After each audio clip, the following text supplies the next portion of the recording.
Alright, I figured I would do a quick thing on terminating edge loops. So this is if you're doing smooth modeling, which if you're taking my class is not currently required, but a lot of you have been doing it, so I figured I'd go through it. Alright, so the basic premise of smooth modeling...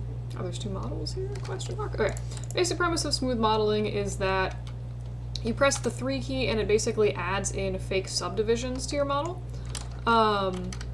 And, I mean, a lot of times you want to do this just because it makes your model look nicer. It also makes it look less low poly. But anywho, so I just want to go over, I guess, a few things on how to, like I said, just, you know, clean up some of these edges. Because right now you'll notice, like, this is really rounded when it should be kind of straighter. And then you also, if you look at this from the side, there's a few areas, and this is actually going to be more obvious if I apply, like, a blend to this. But there's a few areas where there's extra edge loops that are basically causing a little bit of like pulling or like faceting, which you can see kind of like right in here. So to get rid of that, there's a few things that you can do. So the first thing, I'm just going to like take care of this edge over here. And I'm just going to use my multi-cut tool to, okay, that was kind of far away, to throw in an extra loop, and I'll get that as close to the edge as I can. And that way when we smooth it, you can see that it's a much sort of sharper line compared to the unsmoothed version there. And then there is another, I'm just going to throw in another little loop here. And what I'm going to do basically, because we have these 3 loops here that are basically creating a false edge or like a crease. So what I'm going to do is actually just grab those 3 little vertices on the edge I just added and go ahead and merge them to center. And what that does is it creates like a little bit of sort of, I guess, tries here. Not the end of the world, but what it allows you to do, if we double click on these edges, it's going to select all of these, and then we can go ahead and control delete those. Control delete gets rid of the vertex and the edge.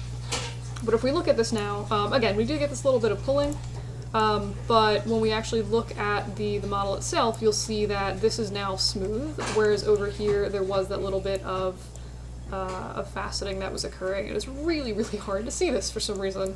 I think this is a gentle enough slope where it's not super obvious. And then we could do the same thing up here. It shouldn't, strictly speaking, be necessary, since that is a flat edge, but for some reason I was also noticing some pulling, so I'm just going to cut in another loop there, grab this, and then do the same thing that I did before. Now you do want to make sure that while you're doing this, you're paying attention to what's happening at the back of the model, which is not something that I'm doing right now. But, you know, that I could be destroying the back of my model for all I know. So that's basically how you would go through and do that. If you wanted to, say, punch another little hole in for this button here, I'm just going to go back into my multi-cut, and I'm just, you know, if you were doing this with reference, you would want to actually, like,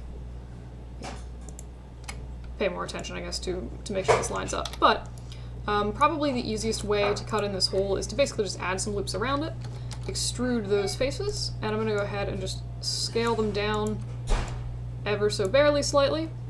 Hit G to repeat the last command, and then just push downwards, extrude again, and push a little, another little loop in there. So now we have a little hole for this button, but you'll notice that when we smooth it, Control 1 to isolate select, it looks really rounded and insane. That's because we need more loops in this area. So what I'm going to do is just go back in with, again, my multi-cut tool, and Control add in a few loops. So we need basically 1 loop on either side of each corner, if that makes sense. So you'll notice, like, now we have a nice hard edge. This has no extra loops, and this has like 1 extra loop, and it's getting a little bit sharper, so we'll just go in and, again, add the rest of those, and then we should have a nice little buttonhole. And again, if this were, I'm very much not paying attention to the, you know, orthographics of this or anything like that, just kind of winging it.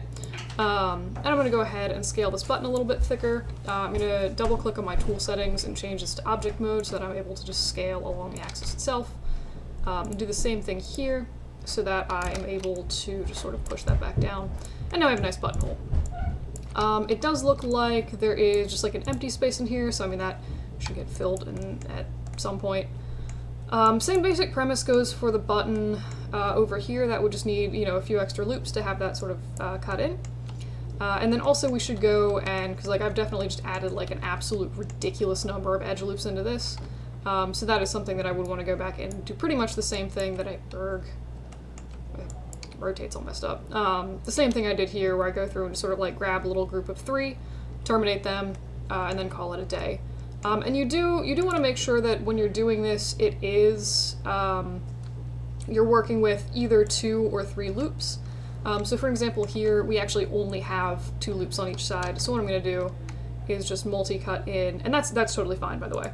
So I'm just going to multi-cut in a little edge on either side of here, and basically just grab, I'll do these 3, and then I'll do these 2. And if you do 2, it'll just make a little try, and that's totally fine, as far as I'm concerned. Some people swear by not having tries, and I'm just like, if they don't mess up your model, then like, shrugs. So now I have these 2 little loops again. I'm just going to go ahead and terminate that, and then just control delete that. So now we smooth this. It gets a little weird because of all the tries, but like that's one of those things where like, to me personally, if that's not messing up the model or like distorting your texture or anything like that, then like it doesn't really matter to me.